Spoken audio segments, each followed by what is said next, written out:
হইছে ক? বিয়া তো দিয়া দিছ, কোনো কাম তো শিখাইছ না। শাশুড়ি কাছে আটা গুলবার আমি কি করাম? আমি থাকতে তোর কিসের টেনশন? আমি যা বলি তুই খালি ফলো কর। আচ্ছা আচ্ছা, তো প্রথমে আটা দে। কই দিয়াম? তোর মাথায় দে। আটা কই দিবি সেটাও জানোস না, না? হ্যাঁ দিছি। এখন পানি দে। হাত দিয়া দেখ শক্ত হইছে না নরম। লেটকা লাগতেছে তো। তাইলে শুকনো একটু আটা দে। এখন দেখ শক্ত না নরম। এখন একটু শক্ত হইছে। তাইলে একটু পানি দে। আর শোন, পানি গ্লাস দিয়া দিস না, হাত দিয়া দে। এখন দেখ ঠিক আছে কিনা।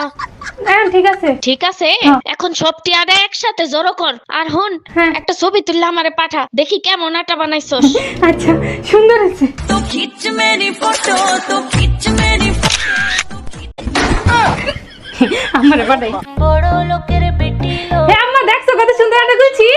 ঘন্টা হইছে, তোর জন্ম দিয়েই ভুল হইছে। ফোন রাখ।